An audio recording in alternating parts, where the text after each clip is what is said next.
dengan video pembelajaran online kelas 2 Agama Buddha. Terimalah salam Buddhis dari kami, Namo Sang Hyang Adi Budaya, Namo Buddhaya. Nah anak-anak, kali ini kita akan masuk ke bab pelajaran 2 mengenai cerita kasih sayang.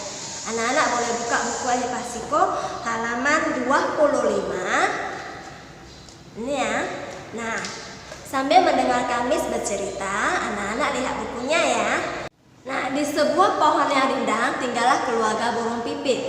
Keluarga burung pipit ini terdiri dari ayah, ibu, dan 3 anak-anak pipit. Ayah pipit bekerja mencari makan dari pagi hingga malam. Nah, kalau panas matahari, papa burung pipit ini juga terbang mencari makanan. Jika hujan lebat, papa burung pipit juga kehujanan mencari makan demi anak-anaknya. Nah, anak-anaknya ini tinggal di dalam sarang di sebuah pohon. Anak-anaknya ini tidak pernah bertengkar, tidak pernah berebutan makanan. Mereka sayang kepada orang tua, mama dan papa burung pipit. Nah, sedangkan mamanya melindungi anak-anaknya dari hewan yang lain.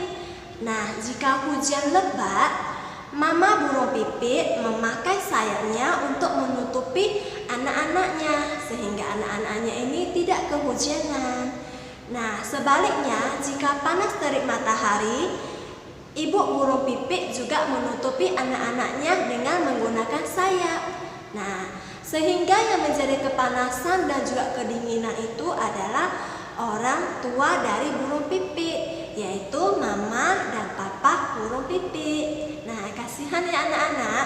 Sama seperti kita juga, papa setiap hari mencari nafkah di luar. Di tengah terik panasnya matahari dan juga hujan lebat, papa mencari nafkah untuk membiayai keluarganya. Nah, sedangkan ibu di rumah juga bekerja, yaitu mencuci, memasak, mengantarkan anak-anak kelas, dan lain-lain sebagainya. Nah, pekerjaan orang tua itu sangat banyak ya. Jadi anak-anak, sebagai anak kita juga harus berbakti kepada orang tua. Bagaimana caranya? Dengan cara mendengarkan nasihat orang tua, tidak melawan perintah orang tua, membantu orang tua yang bisa dikerjakan sendiri. Contohnya, ketika kita sudah selesai makan, nah piring yang sudah kita makan itu kita bisa cuci sendiri, atau kita masukkan ke dalam dapur untuk dibersihkan dengan sabun pembersih. Oke anak-anak praktekkan di rumah ya, bagaimana cara untuk membantu orang tua sehingga orang tua tidak kelihatan terlalu capek atau terlalu letih dalam mengurus pekerjaannya. Nah, tadi kita sudah mendengarkan cerita dari Miss Erni. Nah, kalau itu tadi kan tentang burung pipit ya kan? Nah, kalau di cerita Buddha sendiri ada nggak ya Miss? Nah, ada. Buddha juga sayang sama keluarganya. Nah, contohnya Buddha setelah menjadi Buddha, Buddha itu kembali lagi ke istana. Untuk apa? Untuk mengajarkan orang tuanya dan keluarganya, mengajarkan Dhamma.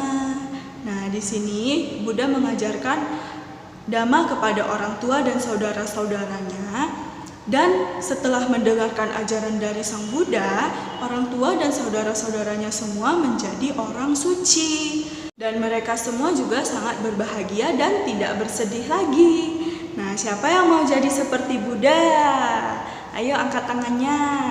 Nah, jadi kita sebagai anak harus ingat untuk berbakti kepada orang tua. Nah, itu yang paling penting.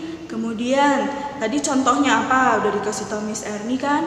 Kalau habis makan, kalau bisa cuci piring, kita cuci piring sendiri. Kalau belum bisa cuci piring, belajar. Nah, belajar untuk cuci piring sendiri supaya orang tuanya juga tidak repot. Kemudian, anak-anak pasti berpikir, kita kan masih kecil Miss, masih anak-anak, kayak mana mau balas jasa orang tua Miss? Dengan caranya bisa dari hal-hal yang kecil tadi. Kita beresin rumah, bantu mama, bantu papa. Nah, itu bisa. Beresin rumah seperti apa? Misalnya kamu bisa menyapu, kamu sapu, bantuin mamanya. Kemudian yang tadi cuci piring, kemudian jaga adik. Terus apalagi tidak merepotkan orang tua. Kemudian Kalau kamu sudah dewasa nanti, kamu juga bisa membalas jasa-jasa orang tuamu. Setelah dewasa, kamu sudah kerja, sudah kuliah. Nah, di situ kamu lebih bisa membalas jasa-jasa orang tuamu. Ingat, jangan pernah melupakan jasa-jasa dari orang tua. Oke? Sampai di sini dulu ya pembelajaran online agama Buddha kelas 2. Kita akan berjumpa lagi di video pembelajaran selanjutnya. See you. Namo Buddhaya.